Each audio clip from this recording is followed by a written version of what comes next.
بالله من الشيطان الرجيم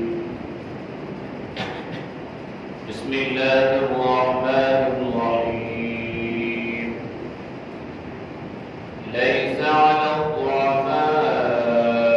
ولا على المرضى ولا على الذين لا يجدون ما ينفقون حرج إذا نصحوا لله ورسوله ما على المحسنين من سبيل والله غفور رحيم ولا على الذين إذا ما أتوك لتحملهم قلت لا أجد ما أحملكم عليه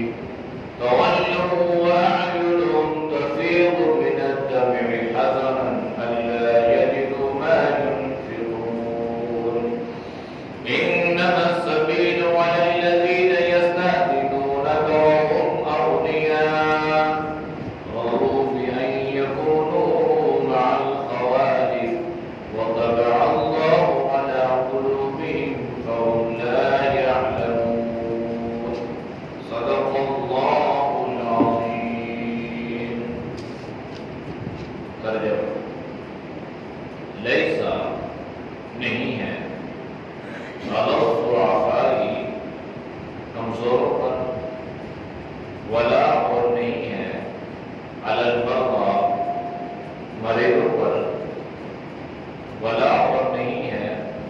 علی الذین ان لوگوں پر لا یجدون جو نہیں پاتے ما وجد ينفقون جو خرچ کریں حرج کوئی گناہ اذا نصحوا جب کہ وہ صاف ہوں للہ اللہ کے لیے ورسولہ اور اس کے رسول ما علی المحسنین نہیں ہے نیکی کرنے والوں پر من سبیل کوئی راستہ یعنی الزام واللہ غفور رحیم اور اللہ بخشنے والا مہربان ہے ولا علی الذین اور ان لوگوں پر اذا جب مانگو اتو کا آئے آپ کے پاس لتحملہم تاکہ آپ ان کے لیے سواری کا بندوبست کریں قلت آپ نے کہا لا اجد میں نہیں پاتا ما وجد احملکم تمہیں سوار کروں علیہ اس پر تولو پھر کے وَأَعْيُنُهُمْ اور ان کی آنکھوں تفیض بہہ رہی تھی من الدمع آنسوں سے حزنا غم کی وجہ سے اللہ یجد کہ نہ پایا ما وجد ينفقون جو وہ خرچ کرتے انما السبیل بے شک الزام علی الذین ان لوگوں پر ہے یستأذنونک جو آپ سے اجازت طلب کر رہے تھے وہ اغنیاء اور وہ مالدار تھے رضوا راضی ہو گئے بأن یکونوا کہ وہ ہو جائیں مع الخوالف پیچھے رہ جانے والیوں کے ساتھ وطبع اللہ اور مہر لگائی اللہ نے علی قلوبہم ان کے دلوں پر فہم لا یعلمون بس وہ جانتے نہیں. آیات کا ماقبل آیات کے ساتھ ربط اور تعلق یہ تھا کہ جب امام الانبیاء صلی اللہ علیہ وسلم نے غزوہ تبوک میں عام اعلان فرمایا کہ جو آدمی جانے کی استعداد رکھتا ہو وہ غزوہ تبوک میں شریک ہو. چنانچہ جو منافقین تھے انہوں نے بہانے تلاش کیے اور نبی کریم صلی اللہ علیہ وسلم سے انہوں نے رخصت لینا شروع کر دی. اس کی تفصیل اللہ نے یوں فرمائی کہ ان میں بعض وہ لوگ بھی ہیں جن کا تعلق کسی جہاد سے ہے، یہ گنوار ہیں، یہ سمجھتے نہیں ہیں، یہ جہاد کی فضیلت کو جانتے نہیں ہیں، یا ان کے دل میں نفاق ہے، منافقت ہے. تو یہ لوگ آپ سے آگے عذر پیش کرتے ہیں، رخصت چاہتے ہیں، مختلف بہانے آگے تراشتے ہیں، اور ان لوگوں نے بیٹھنے کو پسند فرمایا۔ مرد ہو ڈر جائے، مرد ہو بزدل بن جائے، ایمان والا ہو جہاد سے کترائے، تو یہ تو مسلمانوں کی شان نہیں ہے۔ مسلمان کی شان یہ ہے، مسلمان کی عظمت یہ ہے کہ دلیری کے ساتھ، جرأت کے ساتھ، جسارت کے ساتھ میدان عمل میں کود پڑتا ہے، نہ وہ جان کی پرواہ کرتا ہے، نہ وہ مال کی فکر کرتا ہے۔ اگر جہاد میں جان اور مال کی پرواہ کرنا شروع کر دے تو پھر جہاد کیسا ہے؟ یہ ایک ایسا عظیم المرتبہ راستہ ہوتا ہے کہ جانے والا پیچھے سب کچھ بلا کے جاتا ہے، نہ اسے اولاد کا غم ستاتا ہے، نہ اسے بیوی کی جدائی تنگ کرتی ہے، اور نہ دنیا کی مال محبت دولت اس کے آڑے آتی ہے، بلکہ وہ اپنی جان کو اپنی ہتھیلی پہ رکھ کے اللہ کے راستے میں اپنی جان کو قربان کر دیتا ہے۔ لیکن ہوا یہ کہ کچھ لوگ بغیر کسی شرعی عذر کے، دل میں منافقت تھی، اللہ نے وہ پیچھے بیٹھ گئے، اللہ نے فرمایا ٹھیک ہے، تو وہ لوگ جنہوں نے اللہ اور اللہ کے رسول کو جھٹلایا اور تم نے بزدل بن کر گھروں میں بیٹھے رہنے کو پسند کیا، لہذا تمہارے لیے عنقریب اللہ تمہیں دردناک عذاب میں مسلط فرمائے گا۔ اب اس میں کچھ ایسے لوگ بھی تھے جو منافق تو نہیں تھے، لیکن ان کے پاس شرعی عذر تھا، تو شریعت ہر جگہ استثناء دیتی ہے۔ دین میں اتنی سختی نہیں ہے جتنی ہم لوگوں نے اپنی طرف سے دین میں سختیوں کو پیدا کر دیا، تو اللہ نے استثناء فرمایا لیس علی الضعفاء۔ اب جو ضعیف لوگ ہیں، کمزور لوگ ہیں، سو یا تو عمر کے اعتبار سے ہو جاتا ہے یا تو صحت کے اعتبار سے۔ انسان عمر رسیدہ ہوگا تو اس میں ضعف آ جائے گا، کمزوری آ جائے گی، یا تو انسان بیمار ہو جائے گا تو بیماری کی وجہ سے انسان پر ضعف، کمزوری طاری ہو جائے گی، تو اللہ نے استثناء دیا لیس علی الضعفاء۔ اب یہ جو ضعیف ہیں، عمر کے اعتبار سے ہو یا صحت کے اعتبار سے، ولا علی المرضى، اور جو بیمار ہیں، آخر انسان ہے، مختلف وقت میں انسان مختلف بیماریوں میں مبتلا رہتا ہے، تو بیماری بھی اللہ کی طرف سے اور صحت بھی اللہ کی طرف سے، اور بیماری بعض اوقات انسان کے لیے باعث رحمت بن کے آتی ہے، انسان کے گناہوں کا کفارہ بن جاتی ہے، اس لیے کہ بندہ مومن کو اس دنیا میں جب بھی کوئی اذیت پہنچتی ہے، اسے کوئی پریشانی پہنچتی ہے، تو اس پریشانی پر بھی اللہ اس کو اجر عطا فرماتا ہے۔ مثال کے طور پہ آپ مسجد میں آئے نماز پڑھنے کے لیے، آپ نے جوتی رکھ دی، آپ جوتی بھول گئے، آپ ادھر ادھر تلاش کر رہے ہیں، اب یہ جو آپ کو اذیت پہنچی یا تکلیف پہنچی ہے نا، اللہ کے نبی نے فرمایا کہ اللہ اس پر بھی انسان کو اجر عطا فرماتا ہے۔ اب حالانکہ یہ کوئی ایسی بڑی بات بھی نہیں، ایک دکھ ہوا انسان کو، پریشانی ہوئی، ایک غم لائق ہوا، پتہ نہیں کدھر گئی، کیا ہو گیا، اب یہ تو بڑی دور کی بات ہے، بلکہ آپ صلی اللہ علیہ وسلم نے فرمایا کہ اگر انسان نے اپنے جیب میں کوئی چیز رکھی، پاکٹ میں اس نے کوئی چیز رکھی، اب وہ کبھی ایک میں، کبھی دوسرے میں، کبھی تیسرے میں تلاش کر رہا ہے اور اس کو مل نہیں رہی، اور اس کی وجہ سے اس کو غم ہوا، دکھ ہوا، وہ پریشان ہوا، یہ تو تھوڑی دیر کے لیے پریشانی میں مبتلا ہوا، اس پر بھی اللہ انسان کو اجر عطا فرماتا ہے، یہ جائے کہ انسان ایک لمبی بیماری، بلکہ آپ صلی اللہ علیہ وسلم نے کیا فرمایا کہ انسان جو ہے راستے سے جا رہا ہے، جاتے ہوئے اس کے پاؤں کو ٹھوکر لگی، پاؤں کو ٹھوکر لگی، انسان گرا یا نہ گرا، تکلیف ہوئی، اب حالانکہ دیکھا جائے تو غلطی تو انسان کی اپنی، بھائی وہ دیکھ کے چلتا، وہ سمجھ کے چلتا، وہ نیچے دیکھ کے چلتا، لیکن بعض اوقات انسان کسی ایسی تیزی میں ہے یا جلدی میں ہے یا وہ راستہ کا اسے علم نہیں ہے، دیکھا نہیں ہے، پتھر آیا، روڑا کوئی ایسی چیز، وہ گر گیا، ٹھوکر لگی، آپ صلی اللہ علیہ وسلم نے فرمایا کہ اللہ اس گرنے پر بھی انسان کو اجر عطا فرماتا ہے۔ تو یہ جو بیماری ہے ولا علی المرضى، بیماری جو ہے یہ انسان کے لیے گناہوں کا کفارہ بنتی ہے۔ تو بیمار کو اللہ نے ہر جگہ رخصت دی ہے، روزہ ہے بیمار کے لیے رخصت، نماز کی حالت ہے انسان کھڑا ہو تو نہیں پڑھ سکتا تو فرمایا بیٹھ کے نہیں پڑھ سکتا تو فرمایا کہ لیٹ کے پڑھو۔ جس طرح آسانی سے بیمار آدمی نماز پڑھ سکتا ہو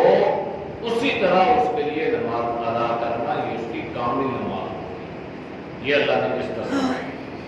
ولا علی الذین، اور نہ ان لوگوں پر لا یجدون جو نہیں پاتے ما وہ چیز ينفقون جو خرچ کرتے ہیں، گناہ حرج کوئی گناہ، یعنی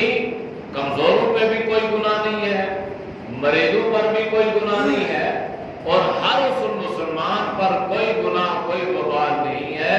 جو اس سفر جہاد میں آپ صلی اللہ علیہ وسلم کے ساتھ جانا تو چاہ رہا ہے لیکن اس کے پاس جانے کے اسباب نہیں۔ اب لمبا سفر ہے تو لمبا سفر میں سواری کا ہونا انتہائی ضروری تھا، تو بعض ایسے حضرات صحابہ بھی تھے، ایسے غربا بھی تھے، وہ جانا تو چاہ رہے تھے لیکن ان کے پاس جانے کے لیے سواریاں نہیں تھیں، اور جن کے پاس جتنی استطاعت تھی وہ دے بھی چکے تھے۔ حضرت عثمان رضی اللہ تعالیٰ عنہ کے پاس آپ نے انتہائی سخاوت کے ساتھ جتنی سواریاں حضرت عثمان سے میسر ہو چکی وہ دی، پھر بھی آپ صلی اللہ علیہ وسلم کی خدمت میں دیکھا کہ بھائی پھر بھی آپ نے دوبارہ اور سواریاں لا کے آپ صلی اللہ علیہ وسلم تو بعض مرتبہ یوں بھی ہوا کہ ایک آدمی کے حصے میں 6 آدمیوں کے حصے میں ایک سواری ہے کہ بھائی باری باری باری، کبھی سواری کو بھی تو آپ صلی اللہ علیہ وسلم نے فرمایا اس کو بھی آرام دینا ہے، کبھی ایک سوار ہوتا وہ چلتا وہ اترتا دوسرا ہوتا پھر تیسرا، پھر اس طرح، اور 3 کی عام حالت تھی کہ ایک سواری 3 آدمیوں کے حصے میں، یہ وہ حالت تھی۔ تو فرمایا کہ وہ لوگ اس سے مستثنا ہیں جو کام تو کرنا چاہ رہے ہیں، تڑپ تو ہے، جانا بھی چاہ رہے ہیں، جذبہ جہاد بھی ان کے دلوں میں ہے لیکن جانے کی اسباب نہیں ہے، فرمایا ان پہ کوئی الزام نہیں ہے۔ ہاں اذا نصحوا للہ ورسولہ، جبکہ وہ مطلقاً ان کا دل خالص ہو اللہ اور اللہ کے رسول صلی اللہ علیہ وسلم کے لیے، اب دل خالص ہو اسے تو اللہ جانتا ہے، اور جن کا دل خالص تھا اللہ نے ان کو پرکھا تو اس لیے اللہ نے ان کو استثناء دے دیا، مستثنیٰ کر دیا اللہ نے انہیں۔ یہ منافقین تو باوجود اس کے کہ ان کے پاس جانے کی طاقت تھی، مالدار تھے، استطاعت رکھتے تھے، نہیں گئے، اور بعض ایسے غربا صحابہ بھی تھے کہ جو تڑپ تو رکھتے تھے، جذبہ تو رکھتے تھے لیکن ان کے پاس جانے کی اسباب نہیں تھے، اس لیے اللہ نے فرمایا کہ اب ان کے دل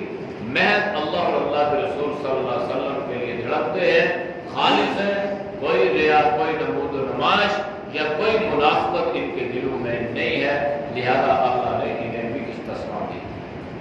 ما علی المحسنین من سبیل، اور اسی طرح ہر وہ آدمی جو نیکی کرنے والا ہے، جو احسان کرنے والا ہے، اس پہ بھی کوئی الزام نہیں ہے۔ من سبیل، سبیل کا معنی تو مطلقاً راستے کا ہے، یعنی ان کے لیے کوئی راستہ ہے، تو فرمایا کہ نیکی کرنے والوں پر کوئی الزام نہیں ہے، اس لیے کہ انہوں نے تو نیکی، بعض لوگ چل کے گئے، یہ بھی نیکی ہے، بعض لوگوں نے مال بھی دیا، بذات خود جہاد میں شریک بھی ہوئے، یہ دوہرا اللہ نے کہ مال بھی ہے جان بھی ہے۔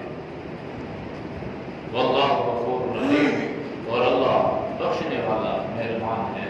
یعنی یہ جو لوگ شرعی عذر کی وجہ سے غزوہ تبوک میں شریک نہ ہو سکے تو اللہ انہیں معاف کرنے والا ہے، اللہ انہیں بخشنے والا ہے، لہذا جنہیں اللہ معاف کر دے یا جن کے بارے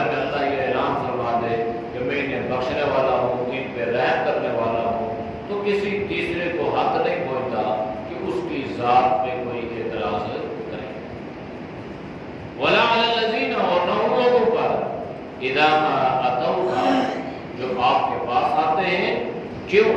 لتحملہم، تاکہ آپ انہیں کوئی سواری کا انتظام کرنا۔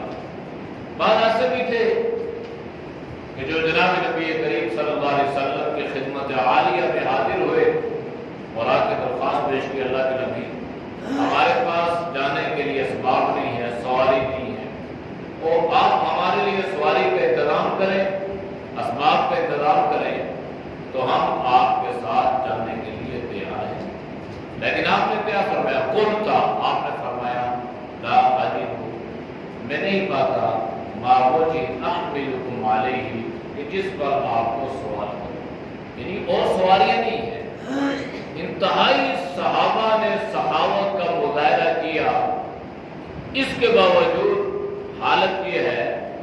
کہ ان کے پاس سواریاں بھی پوری نہیں تھی۔ لیکن ایک چیز جو تھی وہ جذبہ ایمان، جذبہ ایمان سے سرشار تھے، جذبہ جہاد اور شوق شہادت۔ یہ ایسی چیزیں ہیں کہ کوئی چیز پاؤں کی زنجیر نہیں بن سکتی، کوئی راستے میں رکاوٹ پیدا نہیں ہو سکتی اگر یہ چیزیں انسان کے، مسلمان کے دل میں پیدا ہوں۔ اور غربت کیا ہے؟ غربت کا عالم یہ ہے کہ سواری نہیں ہے، اور آگے طاقت کیا ہے؟ اس وقت کی سپر پاور، روم جو تھا اس وقت کا سپر پاور تھا۔ اب سپر پاور سے ٹکرانے والوں کی حالت یہ ہے کہ ان کے پاس باقی تو باتیں بات کی ہیں، سواری تک کی میسر نہیں ہے۔ اور آپ صلی اللہ علیہ وسلم کے پاس آپ کے درخواست کرتے، اللہ کے نبی آپ ہمارے لیے کوئی انتظام فرمائیں۔ اللہ کے نبی نے فرمایا کہ بھائی اب تو کوئی اور آسان راستہ بھی نہیں ہے، کوئی اور ایسی ہمارے پاس ذریعہ، کوئی اور ایسی چیز یا کوئی اور ایسا اب صحابی بھی نہیں ہے جن کے پاس تھی وہ لا کے پیش کر چکے ہیں، اب تو میں ایسی کوئی چیز نہیں پا رہا ما احملکم علیہ، جس پر میں آپ کو سوار کروں، یعنی اب سواریاں بھی ختم ہو چکی ہیں۔ تو اللہ کے نبی نے سے فرمایا ٹھیک ہے، تولوا، یہ لوگ پھر گئے، اپنے گھروں کی طرف لوٹ گئے، لیکن حالت کیا تھی؟ وَأَعْيُنُهُمْ تَفِيضُ مِنَ الدَّمْعِ حَزَنًا، یہ چونکہ سچے تھے، مخلصین تھے نا، منافق نہیں تھے، لہذا آپ صلی اللہ علیہ وسلم کے ساتھ اس جہاد میں شرکت نہ کرنے کی وجہ سے انتہائی مغموم ہو گئے، انتہائی غمزدہ ہو گئے، اور اللہ نے فرمایا کہ ان کی آنکھوں سے اس غم اور اس دکھ کی وجہ سے آنسو جاری ہو گئے۔ تو یہ رونا ہی اصل اس بات کی دلیل تھی کہ یہ سچا اور مخلص ایمان والا ہے، ورنہ جو منافقین تھے وہ تو تالی بجا رہے تھے، وہ تو خوشی کا اظہار کر رہے تھے، اور یہ مخلصین جو مسلمان تھے، مجاہد، یہ غم زدہ ہو رہے تھے اور یہ رو رہے تھے اس بات پہ سے کہ اللہ یجد ما ینفقون، کہ وہ چیز نہیں پاتے جو اللہ کے راستے میں خرچ کر سکتے، یہ حالت تھی۔ لیکن دنیا نہ ہونے کے باوجود وہ کامیاب ہے، وہ ناکام نہیں ہے۔ غربت کے باوجود اللہ نے انہیں کامیابی کا سرٹیفکیٹ دیا۔ تو اس لیے ضروری نہیں ہے کہ ایمان والے یہ سمجھے کہ میرے پاس اسباب ہوگا تو میں کامیاب ہوں۔ اسباب سے منع تو نہیں کیا ہے شریعت اسلام نے، لیکن یہ بھی نہیں کہا کہ تم اپنی نظریں اسباب پہ رکھو۔ اگر ہم اپنی تاریخ کو پڑھیں اور دہرائیں تو ہمیں اسباب کی دنیا میں مسلمانوں کے پاس کچھ بھی نظر نہیں آ رہا، لیکن اس کے باوجود اللہ نے کامیابیاں عطا فرمائیں۔ ان کی نظریں صرف اسباب پر نہیں تھی، ان کی نظریں مسبب الاسباب میں تھی، اللہ کی مدد ان کے ساتھ شامل حال تھی۔ انما السبیل، بے شک الزام ان لوگوں پر ہے، علی الذین، کہ وہ لوگ یستأذنونک، جو آپ سے اجازت طلب کرتے ہیں، اور صورتحال یہ ہے وَهُمْ أَغْنِيَاء، اور وہ مالدار ہیں۔ اب ان مالداروں کے لیے کوئی عذر نہیں ہے، یہ اللہ کے راستے میں جاتے جا سکتے تھے، ان پاس ذات راہ بھی تھا، ان کے پاس جانے کے لیے اسباب بھی تھے، ان کے پاس سفر کے لیے سواری کا انتظام بھی تھا، لیکن یہ منافقین تھے، لہذا یہ نہ کہ ان پہ تو الزام ہے لیکن اس کے علاوہ ان کو شرعی عذر لائق ہوا، فرمایا کہ ان پر کوئی گناہ کوئی الزام نہیں ہے۔ یہ وہ لوگ ہیں رضوا بأن یکونوا مع الخوالف، کہ یہ لوگ پیچھے رہ جانے والی کے ساتھ خوشی کے ساتھ بیٹھے رہے، یعنی پیچھے کون رہتا ہے؟ یہاں سے پیچھے تو عورتیں رہتی ہیں نا یا بچے رہتے ہیں، یہ بھی عورتوں اور بچوں کی طرح پیچھے رہ جانے میں انہوں نے عافیت سمجھی اور اسی پہ یہ راضی ہو گئے۔ حالانکہ مسلمان جو ہے یہ میدان عمل میں کودنے کو سعادت سمجھتا ہے اور اس پر یہ راضی رہتا ہے، بیٹھنے پہ یہ راضی نہیں رہتا، لیکن چونکہ ان کے دل میں ایمان نہیں تھا، نبی کریم صلی اللہ علیہ وسلم کی محبت نہیں تھی، دین کی سچی محبت نہیں تھی، اس لیے یہ پیچھے رہ گئے۔ تو اللہ نے فرمایا وجہ کیا تھی؟ وَطَبَعَ اللَّهُ عَلَىٰ قُلُوبِهِمْ، ان کے دلوں پر اللہ نے مہر لگا دی تھی، جس کی وجہ سے وہ اس اجر کو، اس ثواب کو اور ایمان کو اور مقام صحابیت کو سمجھ نہ سکے۔ فَهُمْ لَا يَعْلَمُونَ، بس وہ جانتے نہیں تھے کہ جہاد میں جانا، نبی کریم صلی اللہ علیہ وسلم کے ساتھ کسی غزوہ میں شریک ہونا، یہ کتنی بڑی سعادت کی بات ہے۔ دلوں پر مہر لگ گئی، وہ اس ساری سعادت سے محروم ہوتے۔ اعوذ باللہ من الشیطان الرجیم، بسم اللہ الرحمن الرحیم، لیس علی الضعفاء ولا علی المرضى ولا علی الذین لا یجدون ما ينفقون حرج إذا نصحوا لله ورسوله ما على المحسنين من سبيل والله غفور رحيم ولا على الذين إذا ما أتوك لتحملهم قلت لا أجد ما أحملكم عليه تولوا وأعينهم تفيض من الدمع حزنا ألا يجدوا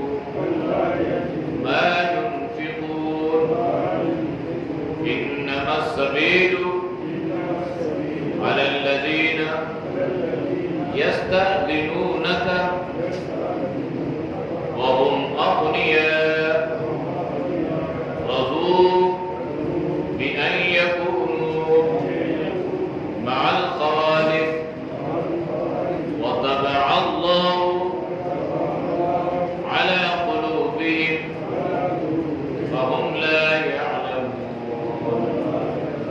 صدق الله العظيم۔ الحمد لله رب العالمين والعاقبة للمتقين والصلاة والسلام على خير خلقه محمد وعلى آله وصحبه أجمعين۔ اے اللہ ہم سب کے صغیر کبیر گناہ کو معاف فرما، اے اللہ ہمیں سب کے حفاظت فرما، یا اللہ تو ہم سب کو نیک اعمال کی توفیق نصیب فرما، اے اللہ برے اعمال سے، برے خیالات سے، برے راستوں سے، برے صحبت سے اللہ تو ہم سب کے حفاظت فرما، یا اللہ ہمارے بال بچوں کی حفاظت فرما، یا اللہ پوری امت کی حفاظت فرما، یا اللہ یہ ملک پاکستان، یا اللہ تو نے ہمیں لازوال قربانیوں کی بدولت عطا فرمایا ہے، یا اللہ اس ملک کو استحکام نصیب فرما، یا اللہ اس کو بقا نصیب فرما، یا اللہ اس کو سلامتی عطا فرما، یا اللہ حاسدین کے حسد سے، یا اللہ منافقین کی منافقت سے، اور یا اللہ یہود اور ہم کی شرارتوں سے، یا اللہ تو اس ملک کی حفاظت فرما، یا اللہ معاشی طور پر، اقتصادی طور پر، عسکری طور پر، اے اللہ اس ملک کو مزید مضبوط بنا، اے اللہ مزید اسے قوت عطا فرما، اے اللہ پوری امت مسلمہ کے حکمرانوں کو اے اللہ غیرت ایمانی نصیب فرما،